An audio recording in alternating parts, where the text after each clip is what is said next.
those who don't know, Kathleen was born in Compton, California to Mexican parents, grew up in San Bernardino.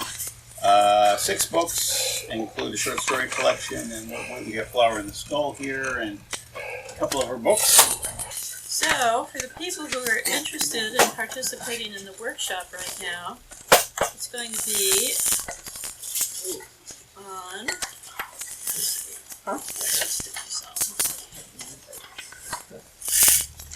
Memoir in the Context of History. There are many untold stories from history. These are not the ones alluded to in history books, but those passed down through generations, as in some cases all that is left of a family inheritance. And then I came across this quote: "The time that was continues to tick inside the time that is."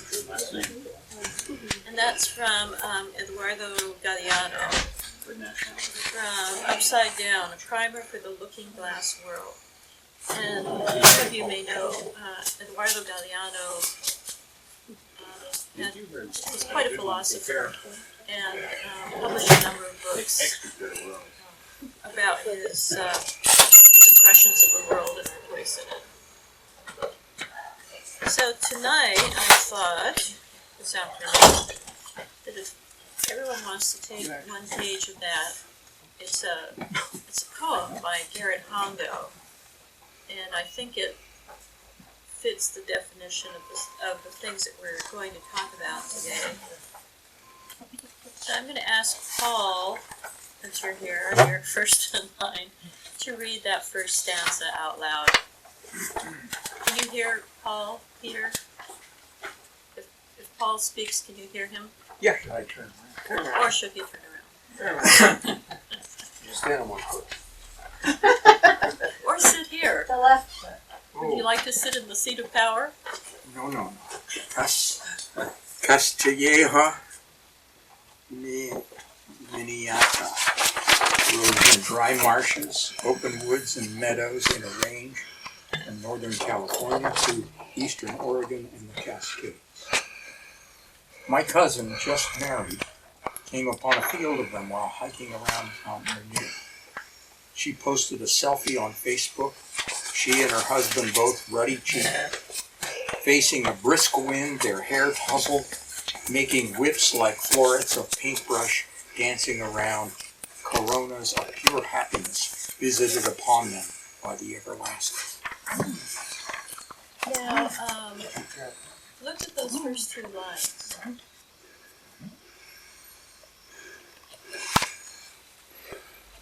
Who's speaking there, and what does it sound like? Sounds like a Yes. Sounds like. Go ahead. Sounds like a handbook of some kind. Right. It sounds like a nature walk Right, handbook, doesn't it? As though a scientist is speaking, leading a tour. Third person, only see. And informed. And informed. Do you have another copy? I think I passed it all around. Here it is.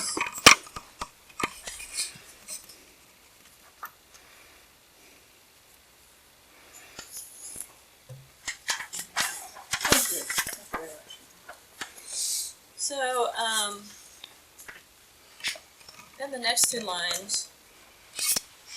My cousin, just married, came upon a field of them while hiking around Mount Rainier. She posted a selfie on Facebook. She and her husband both ruddy-cheeked. So what does that sound like? More familiar. Right, it's a closer voice, and what's it talking about? Valuing personal by posting it on Facebook. It sounds like memoir, like, personal narrative. Right, it's more of a personal narrative. My cousin, just married, came upon a field of them, fell hiking around it. And then the last 2 lines, you want to read those out, Carolyn? Facing a brisk wind, their hair tousled, making whips like florets of paintbrush, dancing around coronas of pure happiness visited upon him by the everlasting. What does that sound like? They're very happy. They're very happy. Yeah, but it's an omniscient narrative. It is. Yeah, it's a big, it's the photograph. All of a sudden, it's like you're there. Yeah, Um, like looking at the photograph, huh? but it's almost idealized, right? I mean, was it really this great? Or, no, those of us. It's an action. It cuts an action. The hairs are there. Yeah, I like that. But they are facing a brisk wind, which suggests that there's a little bit of, Friction, friction maybe? and pushback in the environment around them. So who'd like to read the next stanza? Would you? Do that. And one summer, I saw a field of paintbrush then, by flat field wind, sent from the black thunderhead spreading over Fish Lake near the Kenzie Bridge. They are alive in memory from when I drove to my brother's summer camp on the southeastern edge of Mono Lake, where he trained his string of bird dogs. There were patches of paintbrush popping up along the stream bed.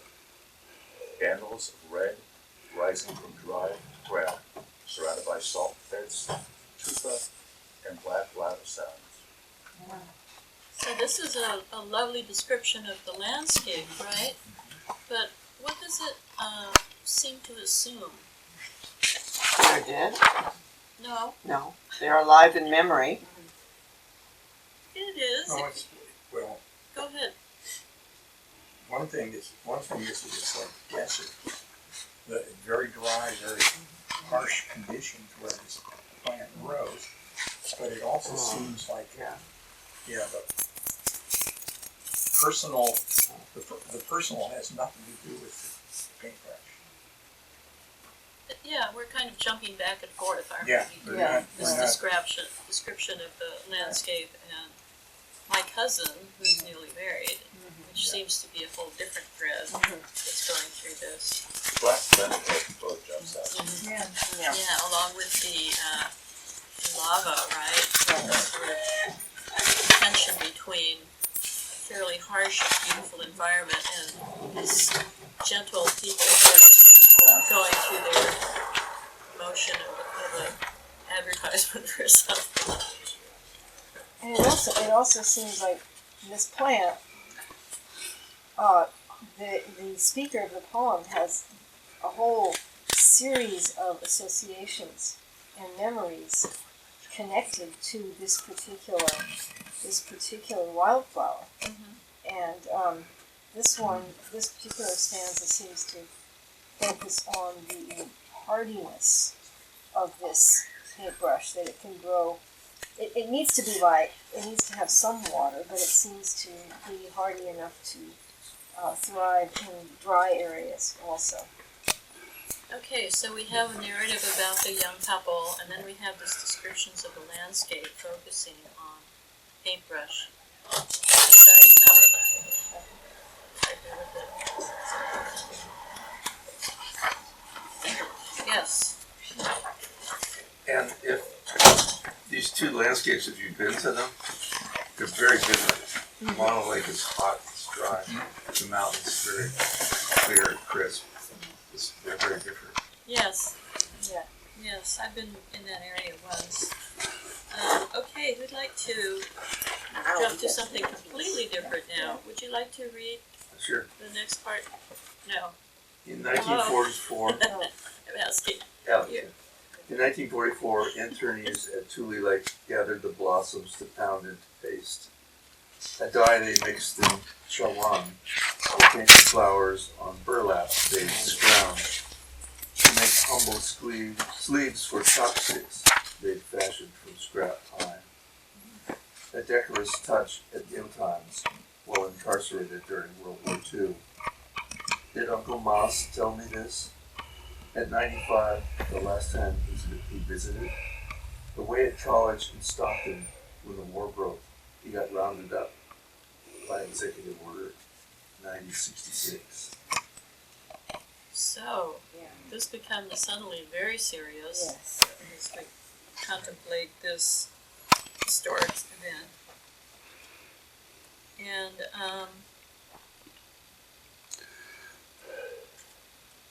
May I ask what Chawan is? you know, I forgot to look it up. Yeah, So, if somebody wants to That's pull out a, their nifty little phone. that's Do you a know? rice bowl. Is it a rice bowl? Yeah. Okay, Or a so little, it's a bowl. mixed in Yeah. chawan for painting flowers on burlap. Wow. So mixed in a rice bowl. And who knows where they, So this is bringing the best to a bad situation. Yeah. yes, there was quite a lot of that went on. It's way in the past. Here's Uncle Moss's 95. Well, The last time. Last time we visited, yeah. And it's interesting too that the speaker rhetorically this is a question. The speaker is asking himself, is this where I heard this? Was it from Uncle Moss? The last time he visited, at 95, it implies that he's passed away since then. And that he, of course, was of the age, a young adult, late teens, a young adult when World War II started. NPR and all the Japanese American citizens in these camps. Interesting that the executive order 9066. Yeah. well, you brought it in again. He's building a sort of scaffold which is hanging these new events, right? And so these are his memories. This is all this going on in the background. This natural world, unnatural world, brought up by the war and people's reaction. Okay, now, I'm sorry. Would you like to read the next stanza? Yes. Over a century ago, in 1873, a shaman made a like paste from paintbrush looms.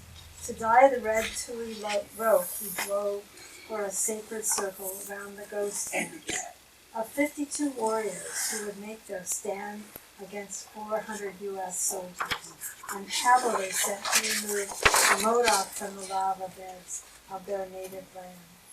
The rope was said to make them invisible, that their dancing would overturn the universe, exiling the whites, restoring a people to where they belong. So we have yet another historic event and people's reaction to it. And what's the thread tying this one to the new event to this poem so far? People being replaced from their homes, their homeland. That's true. Paintbrush blooms. Paintbrush blooms It's Yeah, also the making paintbrush. a similar kind of and dye, dye or Yeah. paste. Right, and what from- color is that? It's a scarlet red. red.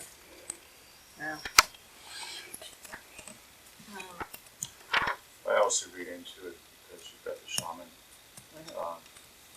And those of us believe that the actual earth takes on the karma of the events that That are on it. Yeah. are running. Yeah. Yeah. Okay. All right, who'd like to read the next stanza? Richard? The next morning, a thick tule fog rose from the land, engulfing the crags and trenches of the stronghold where the warriors hid, making their movements invisible. After many days, the Modoc were victorious. The soldiers and cavalry rebuffed. But more came, and the medicine of the paintbrush faded. 4 Modoc were hanged, and the rest removed to reservations in Oregon and Oklahoma, a scattered people. So, this is, again, the history of California called out specifically. And there are many stories about what happened to the different people of California, depending on the area. And so you feel this sort of surging of emotion, at least I do, between the triumph and tragedy. The ghost dance seemed to work, right? Was that possible? You know, these people were gonna rebuff the soldiers and be able to stay here, but no, then, the finality of, four Modoc were hanged. How about the last, stanza here? Would like to read it? Okay? My friends, their descendants, retold the story on my deck and back of my house, invoking the fragile promise of protection by the paintbrush, the sleeve-like florets of them violet in memory, like monks gently genuflecting toward the west through the fire damp of gray air, and the final smudge of scarlet that was the sun. So, yeah, he manages to tie all these things in. Florets of paintbrush, protection of paintbrush, medicine of paintbrush, Fragile promise. Yeah, Yeah. fragile promise. patches of paintbrush. Wow, great. Plus a new word in here. What's that word in the last line? Fire Fire damp is damp, nice, yeah. which so Yeah. describes the fires that we've been having in the West. Something that Yeah. you feel it, the whole thing. Does everyone know what a tule fog is? You heard that? I've heard it, but I'm not quite sure what it's like. Is it like the fog that comes over San Francisco Bay? It's like, that's a really thick fog. I think it arises on land. Uh-huh. And From the it's, tulips. and it's, yeah, the swamps, that's it. The Oh, tule tulips. swamps. Swamp. Very, very thick. And it's just like Very thick. somebody put a bag over your head. Yeah, When you yeah. go, You don't see it coming all of a sudden. you just spin it, usually if you're driving. Yeah. I've had the experience just of the fog in, around San Francisco Bay and all Oh, that. that comes on that's little cat feet, doesn't it? Yeah, little cat feet, yeah. oh, that's Chicago. No, but kidding. that's also quite thick. Right. Yeah. Okay, so what I'd like you to do is turn over your copy of the poem and write down some of the words that jumped out at you without looking at the front. Just write on the back, maybe 4 or 5 words.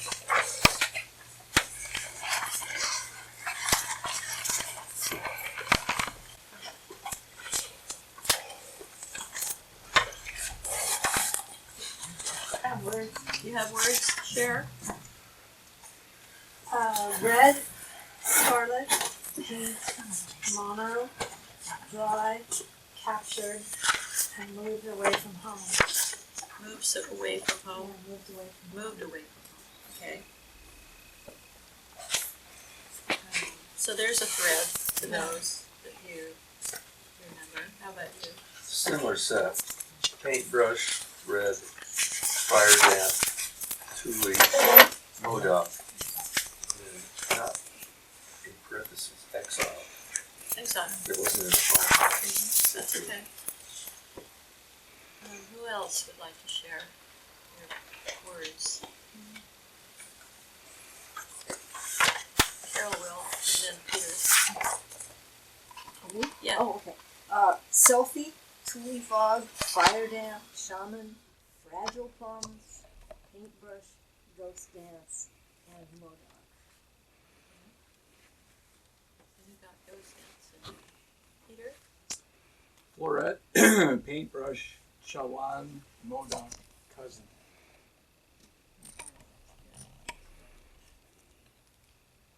Natalie? Can I just read the one that weren't said, or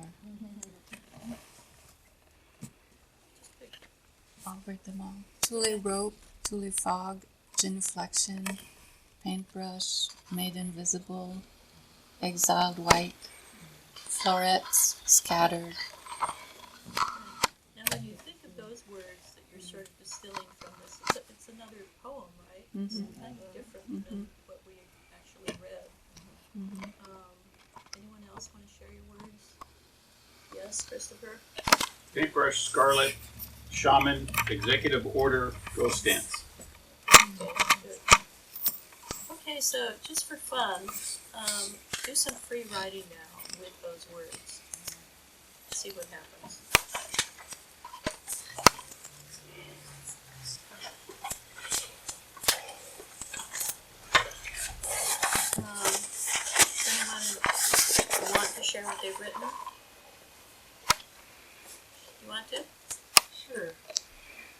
After the Tule fog cleared, the sunset shone scarlet low in the western hills surrounding my uncle's cabin, built amidst lava beds, where paintbrush florets emerged in soft contrast, reflecting the hues of the brilliant sunset. Nice. Who else? Okay. Okay. The shaman browsed the setting sun, florets of red, strung upwards into the scarlet sky, as though placed by the paintbrush into the eastern gray. The reflection of the water ripples like lava, pouring like red sand from the vortex. So that's more on the landscape. How about one more? How about you? Yes. The W. I was genuflecting down a smudgy river in mid-May, forgoing work on my final essay due at midnight. One by one, I counted the selfies that appeared in my Instagram feed. 1, 2, 3, 76. In 5 hours or so, I reckoned I would arrive at the lake, where I could catch the last bus home, and then I'll find out how anyone made an argument supporting Executive Order 9066. That's a whole essay. Very good. I think there's one more person we haven't heard from back there. You wanna share? You wanna share? Sure. Okay. Okay. This is kind of the Modoc artist used a chawan to swirl his or her paintbrush before starting to paint the Great Mountain Rainier. He or she took out a piece of burlap to store them as the Tule fog rolled in. Okay, good. All right, so now I'm going to share a little craft with you and then have you work on your own work. Let's see. Elements of memoir. Memoir tells a compelling story using truth, theme, first-person point-of-view narration, voice, and a fifth element, the M&Ms of writing, memory, and musing. So this is something I stole from Ethel Lee Miller. Oh, it was online, so I'm assuming she was trying to share it with us, right? Can you repeat that line, please, Kathleen? I'm sorry? Do you mind repeating the line? Ethel Lee Miller, and it's hyphenated, Lee-Miller. Some of you seem to know who she is. Do you? No, we're just reacting. It's not Ethelbert? Not Ethelbert, not E. Oh. Ethelbert Miller. Oh, that's the one I thought it was. That's Oh. Jarmick, yeah. That's somebody else. Yeah, oh. So, according to Ethel, truth is we're saying this really happened. This is not made up. Right. So, we know the trouble writers can get into by not remembering this. But the bigger dilemma is how not telling the truth leaves the reader. Not only weakens the relationship with the author, it destroys it. No longer trust them. This can be tricky because not everything in a memoir is word for word true. Who can remember exactly what their dad said at breakfast 50 years ago? Dialogue serves to further the theme. And this is one of the interesting things, is memoir has now sort of exploded past this notion of autobiography, right? Of this happened to me on this day, and I know this because I put it in my journal, to the notion that if you're recounting conversation, you can make it up out of whole cloth if it furthers the direction that you're taking the whole work. So people are much more forgiving of that notion than they used to be. In memoir, the author stands behind her story, saying to the readers, "This happened. This is true." What is important about this is that the reader believes the story is true, which in turn requires the writer to be rigorously honest. And I think what that means is that the writer has to write as though she or he firmly believes these are the things that happen. And I think it can be stretched to the point of there is a conversation in a book that never really took place in life, but these sentiments were exchanged at some point, and the feelings of these people towards each other are expressed in this conversation that the writer puts in there. I think this is sort of controversial because the reason that I write historical fiction is because, to me, if you recount a conversation, I expect there to have been a real conversation, if not word for word, what you put in. But, let's see, what was the book that, come back to that. There was a book written where the author pulled it from the press because the press was going to publish it as a novel. And he felt that it was not a novel, that it was absolutely true. But it does come back to the specific thing of who knows what two people were saying to each other on a mountaintop in the 16th century, right? They didn't write it down, there wasn't a tape recorder, there wasn't a cell phone. So if you're recounting that conversation, who made it up? Yes.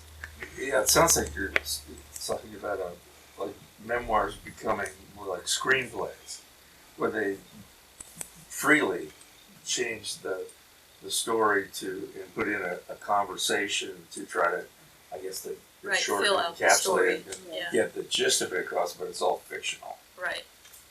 and somehow that's okay in screenplays.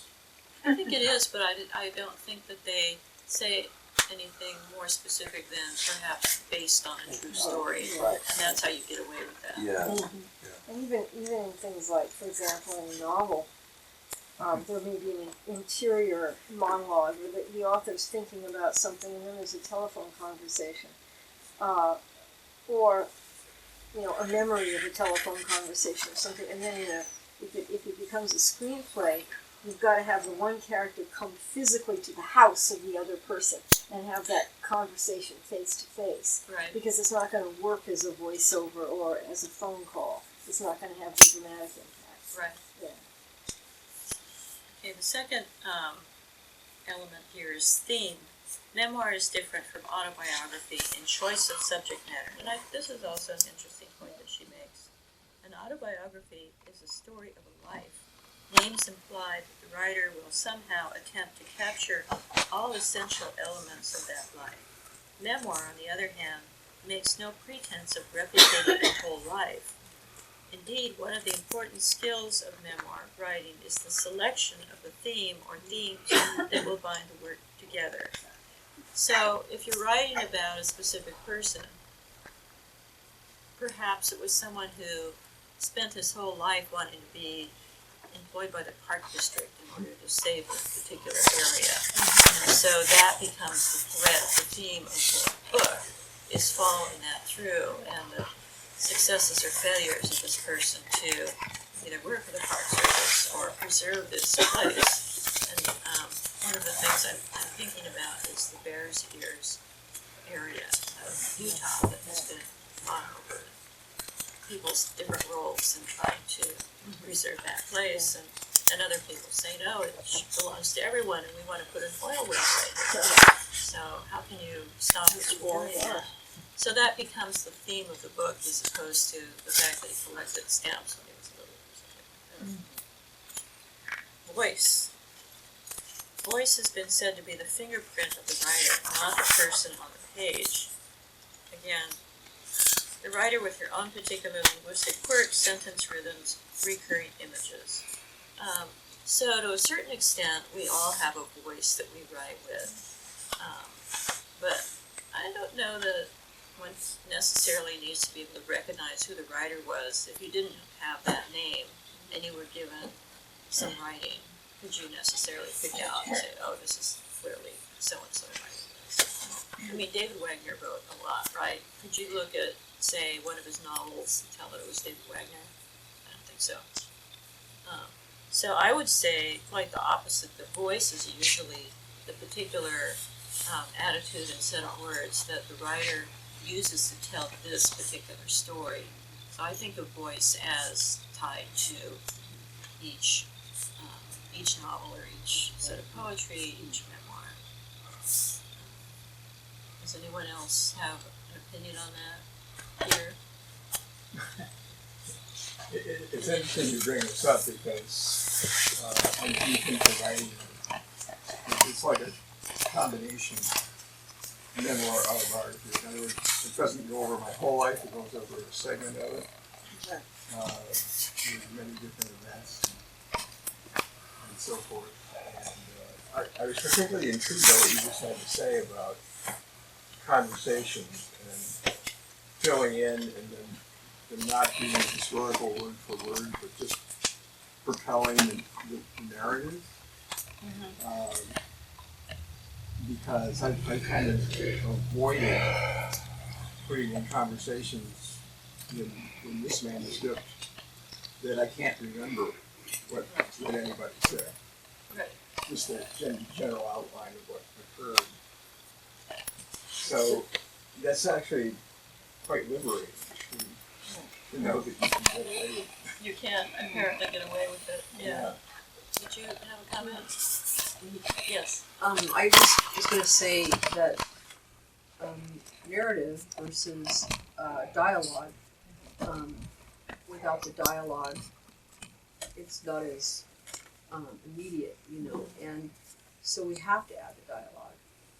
And in order to make a story immediate, whether we know the details or not of that conversation, I think we can keep true to the spirit of whatever you're writing by trying to bring in the dialogue as best would fit that particular situation.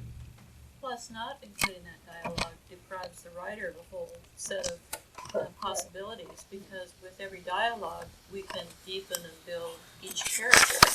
We know more about people taking part in the dialogue by the words that they use or the subjects that they avoid or want to write about. So, Yeah, and a dialogue can really dramatize the differences between the characters, the people speaking.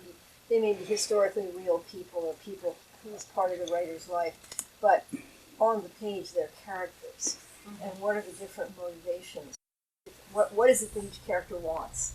And what is it that each character is trying to achieve in this particular conversation, And sometimes, in many cases, I know writers can remember.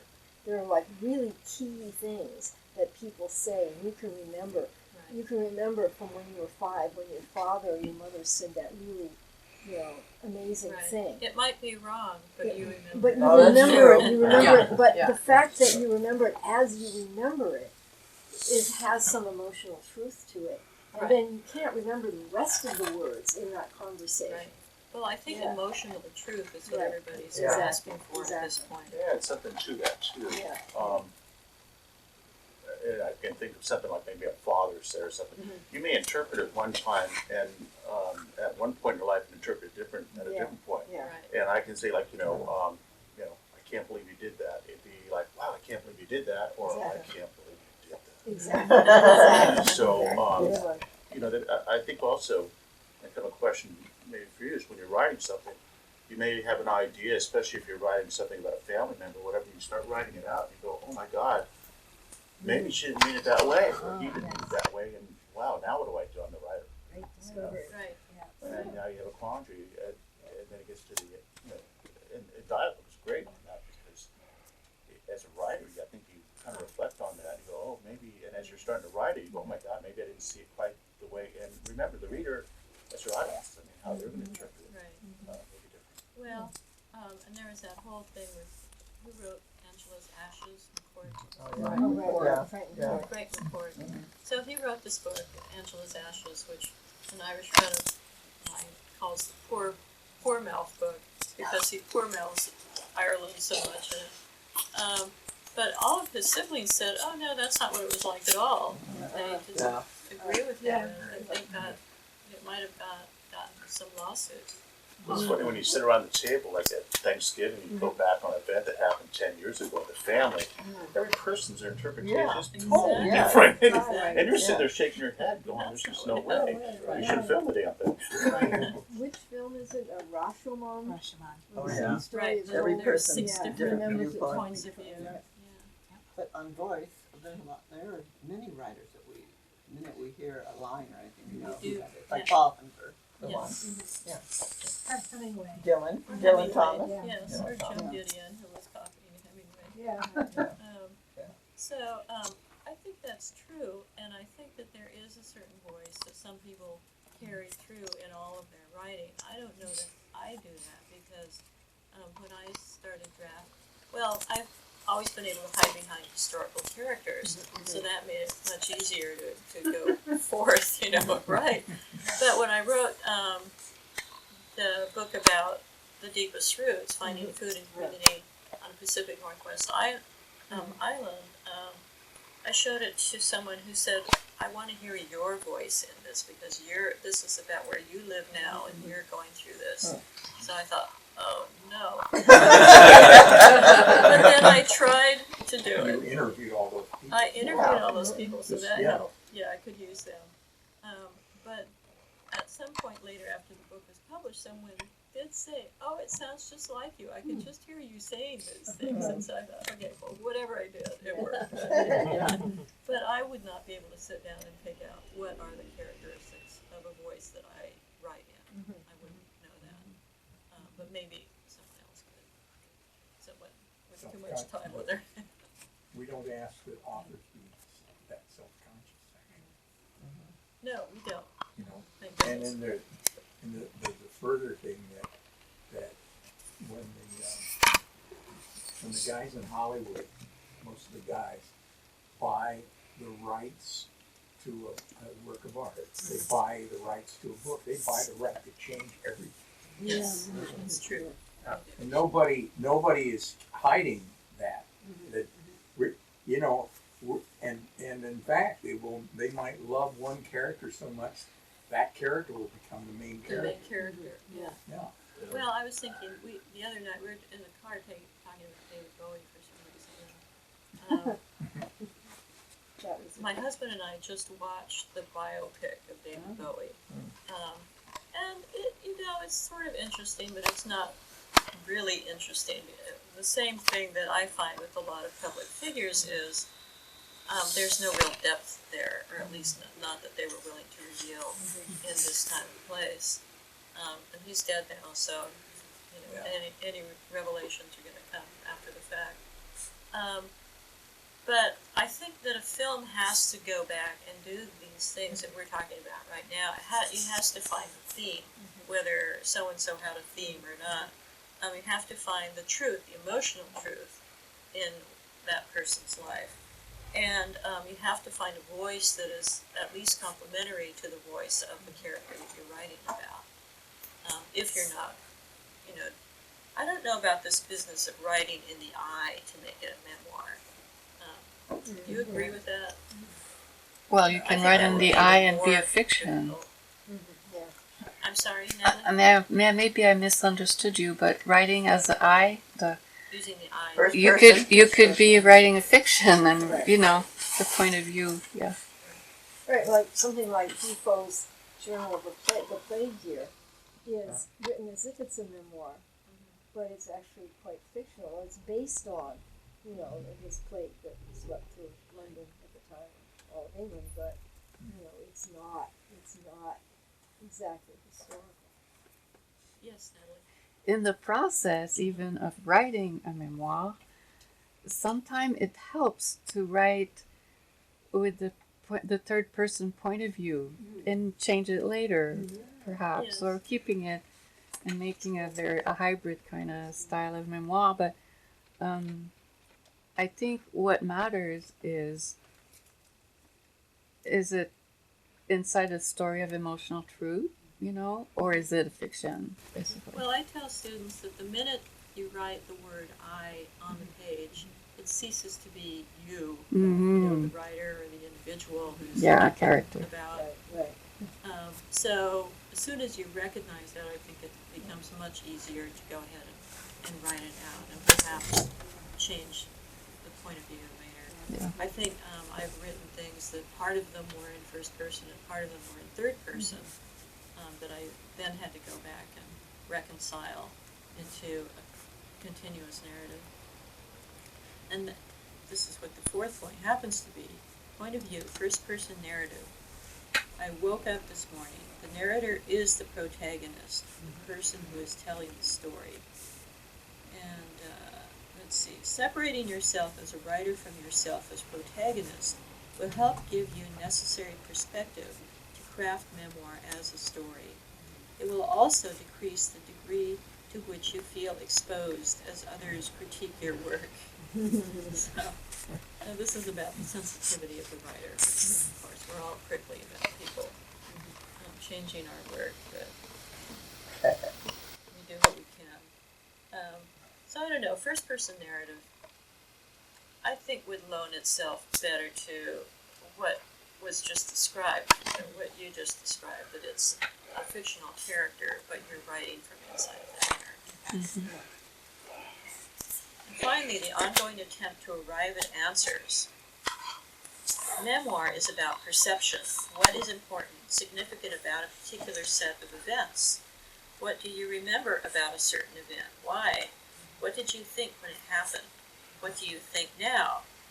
The M&Ms of memoir, in a sense, in writing memoir, it is all about you. So, I don't want it to be. Yeah, we should say that somewhere here. Yeah, that we don't want it The to artist be does not want that to be about him, him. because actually I got bigger fish to fry. Yeah, That's yeah, the why truth not? is, And I you know, want when there you- to be bigger fish than me. Right. Would writing in the third person help with that?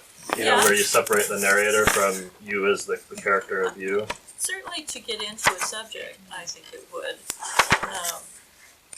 I remember, who was our poet friend who moved to Canada? Oh, Your poet friend. oh, Jody. Jody Elias. Lisa, Yeah. Yeah. And she was trying to write an application for a grant, and she couldn't do it. She couldn't write the descriptive paragraph about herself. And I said, do it in third person. And there it was, immediately, because it was just too difficult to wrestle from inside of her being, to But it was, describe it was herself. much easier to step out. Yeah, and Wow. write about what she Yeah, was so I think great that's- at. She was quite a poet. Doesn't that allow you also to kind of adjust to the emotions of each character? Well, this is another kettle of fish, speaking of fish, which is something that someone finally declared as a separate thing from point of view. And that was J.M. Forster, Oh, really? who said free and direct style. And that gives you the latitude to jump around from point of view to point of view. But most of the time, typically you'll pick the right person and kind of stick with that person as like the little owl on his or her shoulder, as Ursula Le Guin, I think, said once. That little point of view that's close to without being that character. And then you can jump into somebody's head, and Forster gives some examples of that. Suddenly there will be a word that character would never use because it's describing this other person, right? And so that's the free and direct style, is you're using this, he was ruffled. Well, he would never use the word ruffled, but you know that his partner would use the word ruffled. So that's how we incorporate that. And so you very seldom really hear people talking about point of view as a big deal anymore in writing, right? Well, you have to surrender to it. To point of view, Yeah. or to You just have to say, oh, that's the one with the owl on the shoulder. That's the point of view. And I've had to write a whole thing and then have to rewrite it from end to end because I had the wrong point of view. It's like in the Red Badges of Courage. Courage, Yeah. that those opening lines are Right. very much establish the young soldier as his point of view. And Right, so you're right. going to know as you read the whole book that this is what his young, innocent perceptions were of the story before he has to come back and retell it. What is the full name of the author again? Sorry, I'm French Canadian, so. E.M. Forster. E.M. Okay. I can pass You know, this in around. Passage to India. Yeah. Only And, Oh. Pass it around. was the other one? Passage to India and We did many. yeah, Lots of Room with a short View. stories. Room Room with with a a View. View. Yeah. Huxley also talked about the Yeah. filters of the. Filters of consciousness. Yeah. Yeah. Maybe that was. Yeah. No, he talked about the doors of perception. Yeah. But now you switch to novel with this. He's writing about the novel, but Yeah. we're talking I about know. free indirect style, which Yeah. could apply, I think, Oh, to yeah. just about anything. Mm-hmm. He wrote about it. Who has some, I mean, assuming any of you are interested in writing memoirs, since that's what this workshop was supposed to be about, what is a workshop that you admire? I mean, a memoir that you admire, that you would like to write something like that? Yes. Maya's Min's Oh, diaries. Oh, really? Yes, yes. And I had read at least 3 of her novels before I started reading her diaries, and she is so much better, so much more alive. I like it all. You know, in the diaries. Oh, I'll have to look at that. The only thing by her I ever tried to read was her semi-pornographic short stories, The Delta of Venice. I thought it was really boring. Oh, her diaries are fabulous. Yeah, okay. try her diaries, because, you know, that's where you see, oh, she could be the angel behind Henry Miller, inspiring them. There's so many wonderful memoirs written by people who started out as poets. You know, and one I can think of is, well, Mark Doty has written a series of them, and the first one was Heaven's Coast, about his long-term relationship with his partner who died of AIDS. And a lot of it was set in Port Townsend, and a lot of the people in it, the characters in it, are poets, you know. I know, and I was at the work center at the same time. I started reading it, and then I had to put it down because it was overwhelming. Yeah. And so you felt a real Yeah. personal connection to Yeah, it. I was yeah. thinking that as we read Garrett Hongo's. Yes. Yeah. There's a personal connection that Right. you're going to always feel with people who've had similar experiences to yours. So even his references to rural California kind of touch me in a different way than references to New England would. Right. And so I think we will gravitate towards writers who have something like that to give us. It gives us a foundation from which to see what other work they have to give us. Somebody else. One Yes. that's really amazing is, it's not literary at all. It's Born a Crime by Trevor Noah. Oh, yes. Yeah. And it's just surprising that it came from him. One, he's so young. And 2, you kind of expect him to do a stand-up routine or something, and he's not doing that. Trevor Noah. And it's Okay. really, really a well-written book. And it's an extraordinary story. Right. Yeah. Yeah. My favorite Born part. what? Born a Crime. And he's South African, isn't he? Right. Yes. South African, yeah. He was born to white parents, black mom, white dad, White. black mom, and it was technically a crime Yeah. that he was at born. that point, yeah. Wow. So the drama's right in the title. Right. I'm Yeah. also, I'm glad you chose Garrett Hongo. I'd forgotten about him. Yeah. He's such an excellent writer. I read his memoir, Volcano. I think it was Volcano eons ago. Yeah. And it was excellent. good. I'm also from Hawaii.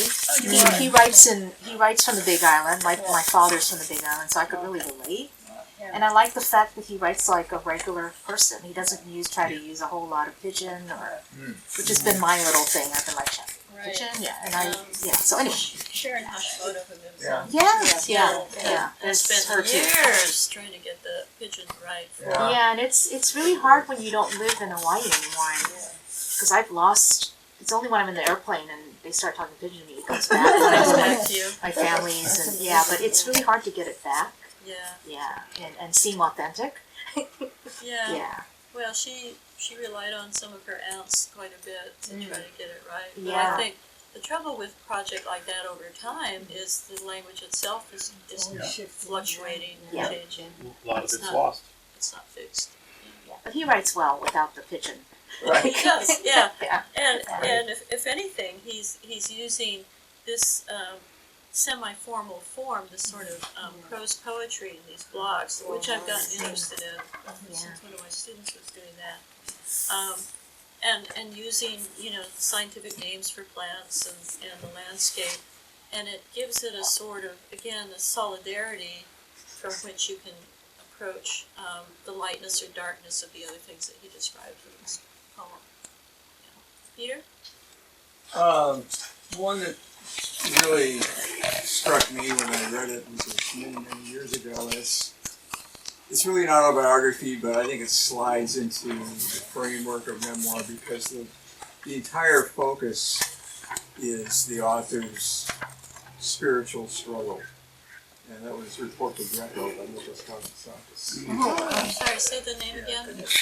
Report to Greco by Nicholas Kazantzakis, the author of Zorba the Greek. Oh, okay. Yeah. I mean, I encountered him when I was, I think, 17 years old.